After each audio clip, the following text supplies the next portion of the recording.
There is a deep, dark secret in philosophy, and it is what the critical psychologist Michael Billig has described as academic forgetting. But what is this lost question? Is everyone who reads Ayn Rand brainwashed? No, that's not it. It's a simple question. Is belief built in? And do we know nowadays how to even ask that question? But who are on my side? Thomas Reid, Noam Chomsky, and others. Let's explore them and this idea about our belief being automatic and a product of our own nature. And we're also going to answer the question, why is this important? Welcome to the outdoors, everybody. I didn't even know this is what it looked like. I thought it was black and looked like the inside of some kind of recording studio, but we're actually outside.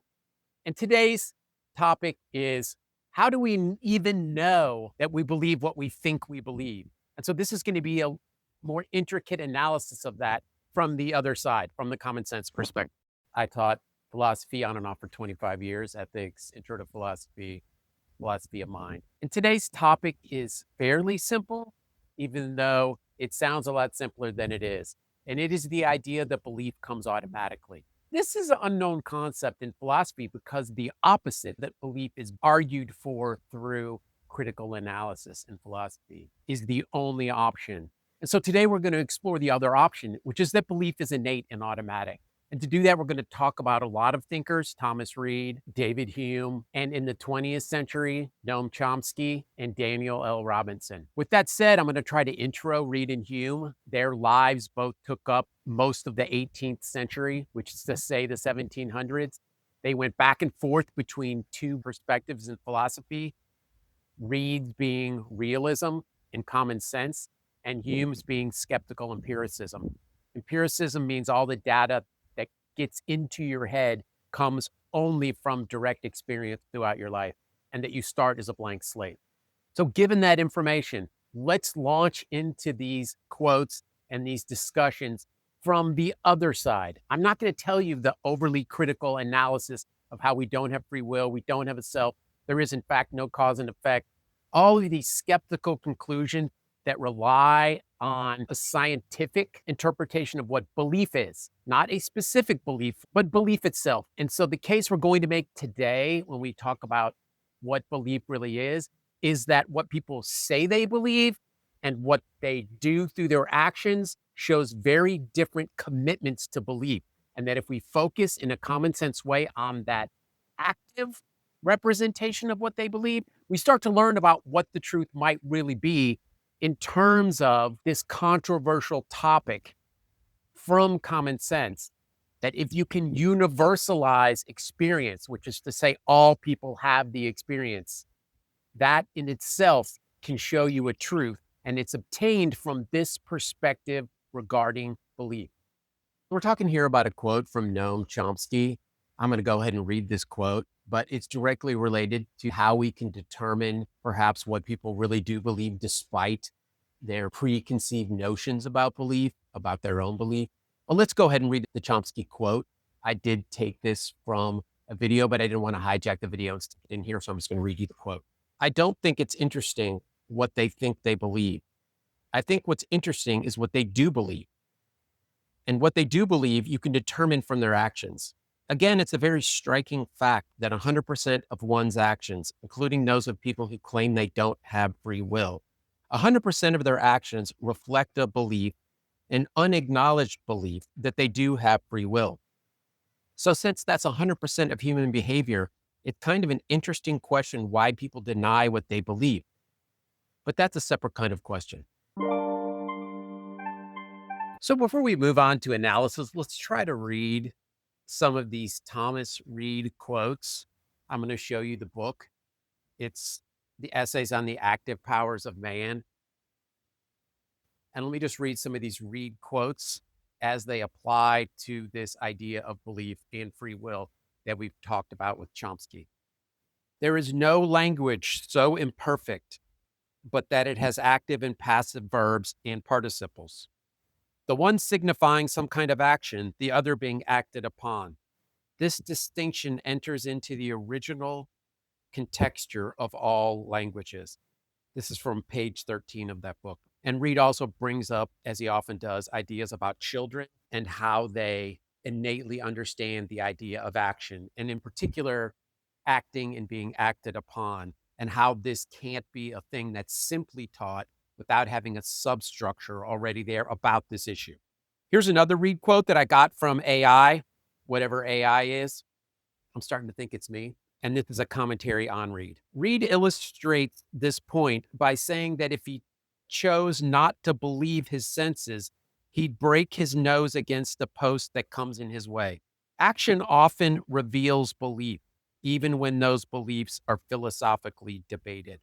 And I hope you can see here how this last sentence directly applies to what Chomsky said centuries later. This particular quote is a direct response from Reid to David Hume working out his skepticism from an armchair and not taking into account his own belief as he walks out his front door into real life. The final Reid quote I want to read, that's hard to say, from the same book. Actions such as deliberations, purposes, making promises, counsels, encouragements, and commands imply the belief that we have some degree of power over these operations and over their effects. This is an analysis from IEP on the subject matter in this same book. And this particular quote suggests that we take action, and he believes in a kind of active language, which means we display meaning associated with language by doing things. And in this particular quote, Reid is saying something similar to Chomsky in that we act on that belief because we innately already have a link built in a sense, a belief that these operations actually perform something and that they have real consequences, which shows that belief in cause and effect, directly assaulting David Hume, skepticism against, but also free will. So what does this all mean? It brings up a number of questions, certainly. We know the nature versus nurture are never really mutually exclusive. There's always a kind of synergy. The first principle that we are born predisposed to believe emphasizes innate knowledge. But is that really true, and to what benefit? So those two questions are, one, is it true? Just because by nature we believe doesn't mean it's true. That's some form of is-ought fallacy, and that's what a lot of people are going to say in response. Chomsky makes this point. Are we going to say 100% of the people are delusional? And more importantly, Thomas Reid, he would say we are built this way. And he would ask the question, why are we built this way if it's misleading? Why would we be built this way about belief if those beliefs are in fact completely unrelated to truth and objectivity? Reid's point is that this is a kind of knowledge. That's what common sense means. I know this is somewhat alien to analytics, to critical overthinkers. Chomsky and Reid both share this view of universalizing. And I have changed my mind about reading to you the other side, the overly analytical, empirical, skeptical side. And this is John Locke, who lived 1632 to 1704. Let us then suppose the mind to be white paper, void of any characters, without any ideas. How comes it to be furnished? To this I answer in a word, from experience. We've all heard that Locke quote, and we know what it means. It means blank slate. So what I'm telling you today is a response to that. Let's look at Chomsky, his examples regarding his idea that he might be most famous for, which is universal grammar. And this quote is an AI quote. Universal grammar is a theory in linguistics primarily associated with Noam Chomsky, and it suggests that humans are born with an innate capacity for language, predisposing them to acquire and process language in specific ways. The speed and ease by which children acquire language, even with limited exposure, are often cited as evidence, and their ability to generate novel grammatical sentences.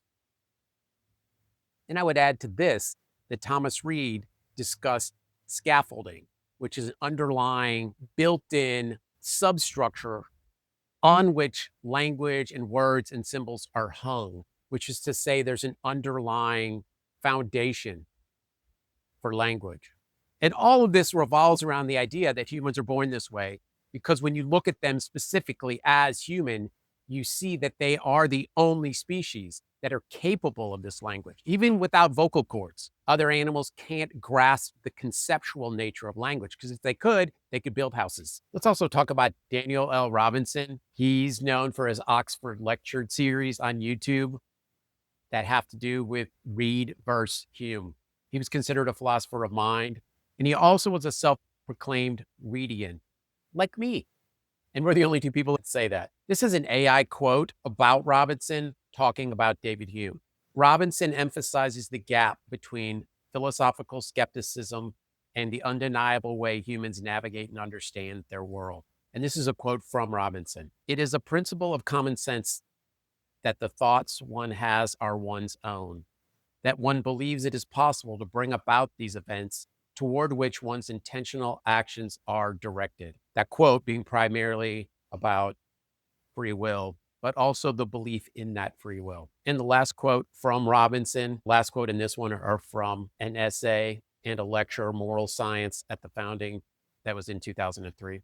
Quote, Hume's skeptical challenges never extend to his own sensations, and this for the simple reason that he could not be Humean about them, end quote. And what that means, again, is that what Hume said he believed skeptically about belief and ultimately these big objects of belief, self, enduring self, cause, external reality, did not mesh with his real life. And what's interesting about that, Robinson points this out in his Oxford videos, probably where I got it from. Hume points out in the appendix to his treatise that in respect to his ideas about personal identity, that we are the same from moment to moment, he could not actually reconcile that with his own life. And that's a perfect example in Hume's own writing, in his own words, about this problem. I'll leave you with this last Chomsky quote because I was surprised how similar his theories are with mine in terms of basic principles, but also how much both of our theories resonate with Thomas Reid and his nativism, if you want to call it that. We live in a world where we assume belief can only arise by belaboring a simple concept and enlarging its complexity with a kind of scientific expectation of hyper radical inquiry. And that, in fact, truth is obfuscated, over complex.